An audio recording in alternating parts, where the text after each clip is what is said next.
Hey, everybody, welcome to The Break, a weekly video newsletter where I provide stories and actionable insights on breaking work and building the future you want. Today, at a glance. So, how do you build experience in a new field? You need to think outside the box and leapfrog all of the people who have more experience than you. And you can use this process to do it. So, we're going to outline it here today. So, I've gotten a lot of questions recently about people needing to switch roles or career tracks because there's a lot of uncertainty out there people are grappling with. But being nimble and adaptable are key skills to living a life of resilience and ultimately carving your own unique path to success. So, building experience in a new field is daunting. And this break framework makes it incredibly simple. Not easy, but simple. So, here's how I've done it before and how I advise others to do the same. So, first, we need to realize where we are on the chessboard. Coming into a new field, you're at a disadvantage to someone who has a lot of experience. This may seem obvious, but it's important to recognize why. Companies are risk averse and lazy. So they choose to take the sure thing over something that seems more risky. And on paper, right now, your resume, you seem more risky. So we're not going to play this game. We're going to create an advantage for ourselves on a different playing field, one that even those experienced folks aren't doing.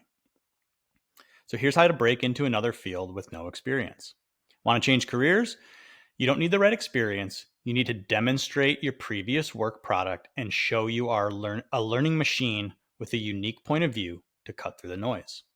Certifications aren't going to cut it. You don't have to be an expert, but companies want to see your work product. So how do you showcase that without a resume? Number one, you pick a focus area.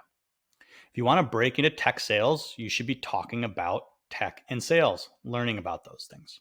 Web design, what's your point of view on new platforms in the Google algorithm? You get the idea. Your focus should be what you want to learn because you're going to show what you want to learn. So number two, pick a platform.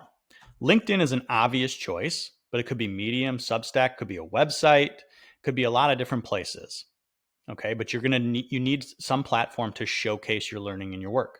So a few must-haves: it's got to be able to handle long-form content. It's got to be able to channel your creativity.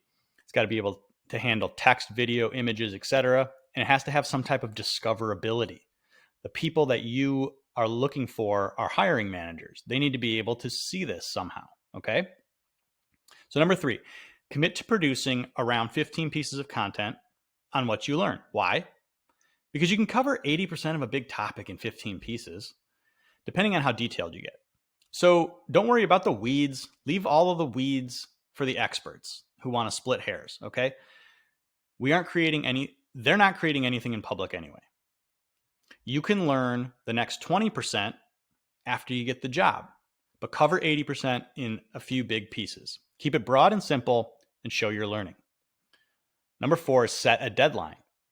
So you need a forcing function, and time is the greatest force. Shoot to create those 15 pieces of content in the next 30 days. That's one every other day. Easy peasy. Number five, start creating.